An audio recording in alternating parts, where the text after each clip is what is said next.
Happy Monday and good morning. I'm Chief Meteorologist Mackenzie Lake here with a look at our full Monday forecast. We had a wet and wintry low pressure system move through the central coast. That created some rainfall in our higher elevation areas. Here's a time-lapse look out at Cachuma Lake. So snowfall levels fell down to about 3,500 feet. We even saw a little bit of snowfall on the 154. Make sure to take it slowly if you are heading out very early this morning. And let's take a look now at rain totals. So the forecast panned out really well. We got just over half an inch in Ventura, just over that half an inch mark in Buellton as well, closer to a quarter in San Luis Obispo and Santa Maria. So forecast looked really well. We might still see some lingering showers for the first half of the morning, but much calmer and better conditions heading into the extended forecast.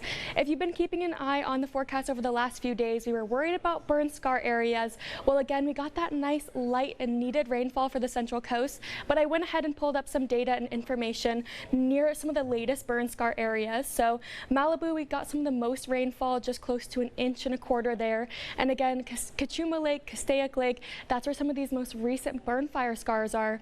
Well, we got some good amounts of rainfall there as well. Not too little and not too much.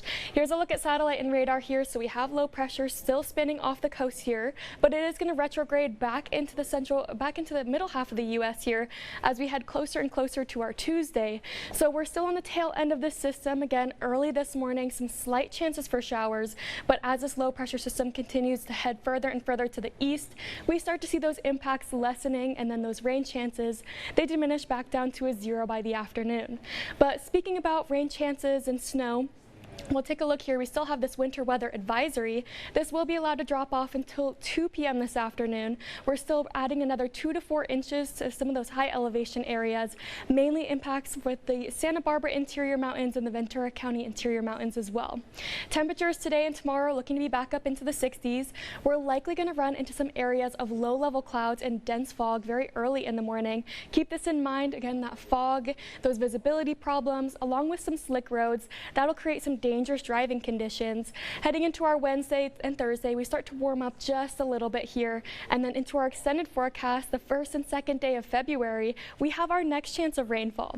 But before we get into that, we're going to take a look at each microclimate here. So temperatures look pretty pleasant and pretty mild for this time in January. We're back up into the upper 50s, middle 60s, and lower 60s for a majority of the central coast here. And take a look at those overnight lows. We cool significantly, so we're back down into the 20s and 30s for a majority of the region.